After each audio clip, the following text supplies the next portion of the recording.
আসসালামু আলাইকুম ভিউয়ার্স। গতকালকে আপনাদেরকে একটা নিউজ দেওয়া হয়েছিল যে দুবাই ভিসার একটা আবারও আপডেট আসতেছে। সেটার বিষয়ে আজকে বিস্তারিত আলোচনা করা হয়েছে। কখন খুলবে, কত মাস লাগবে খুলতে, এবং কি কি ধরনের ভিসা খুলবে, কিভাবে খুলবে, সেটার আপডেট আপনি পেয়ে যাবেন আমাদের ইউটিউব চ্যানেলে। UAE visa news update by Sultana এভাবে সার্চ দিলেও আপনি আমাদের ইউটিউব চ্যানেলটা পেয়ে যাবেন। টিকটকে আমি ছোট করে একটু আপনাদেরকে বুঝিয়ে দিচ্ছি যে ইউএইর সাথে কিছু বৈদেশিক বাণিজ্য চুক্তি হচ্ছে হচ্ছে না, হয়ে গেছে অলরেডি, এবং কিছু লোক অলরেডি সেখানে নিয়োগও হয়ে গেছে, মানে ইউএইতে নিয়োগও হয়ে গেছে।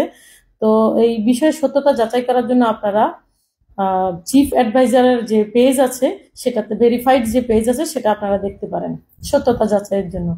যেহেতু প্রফেসর ইউনূস স্যার একটা দুই দেশের মধ্যে একটা বাণিজ্যিক সম্পর্ক তৈরি করে ফেলেছেন অলরেডি, তো সেখানে আমরা খুব দ্রুতই আশা করতেছি যে তিনি আশ্বাস দিচ্ছেন যে আমরা যারা এখান থেকে চেষ্টা করতেছি এবং যারা একটা সংবাদের জন্য আমরা উন্মুখ হয়ে আছি, তারা আমরা মোটামুটি ভাবে শিওর হয়েছি যে 2 থেকে 3 মাসের মধ্যে ইনশাল্লাহ সব ধরনের ভিসাগুলো খুলে যাবে।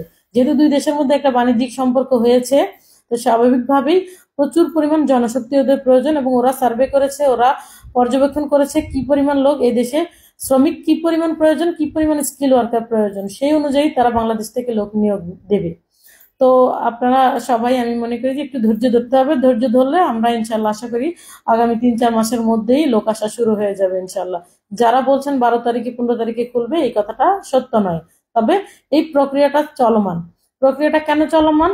মোটামুটি ভাবেই কিন্তু এখানে অবৈধ লোকের সংখ্যা অনেক বেড়ে গেছে। তাদের প্রথমে আগে ইনসাইড যে ভিসার কাজগুলো হওয়ার কথা, সেই বিষয়ে একটা মিটিং হওয়ার কথা আছে, ভার্চুয়াল মিটিং হবে ইনশাল্লাহ। তখন এখানে যে এই দেশে যারা এখন অবৈধ আছেন, ক্যান্সেলের পরে যারা আছেন, তাদের যাতে লেবার ট্রান্সফার হয়, তাদের যাতে ট্রান্সফার বিষয়টা যেন খুলে যায়, সেটা নিয়ে একটা আলাপ আলোচনা ইতিমধ্যেই ইনশাল্লাহ হয়ে যাবে। সেটা নিয়েও কিন্তু সরকারের প্রবাসী কল্যাণ মন্ত্রণালয় কাজ করতেছে।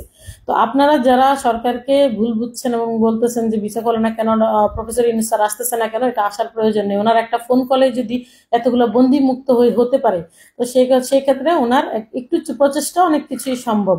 ঠিক আছে? তো সবাই আমরা আসলে সরকারকে সাপোর্ট করতে হবে এবং বেশি বেশি রেমিটেন্স পাঠাতে হবে দেশে। পাশাপাশি সবাই আওয়াজ তুলতে হবে আমাদের, আমরা কি অসুবিধা আছি সেগুলো আমাদের সবাইকে কিন্তু তুলে ধরতে হবে। তো আশা করছি যে ইনশাল্লাহ খুব শীঘ্রই ভিসা খুলে যাবে। ধন্যবাদ।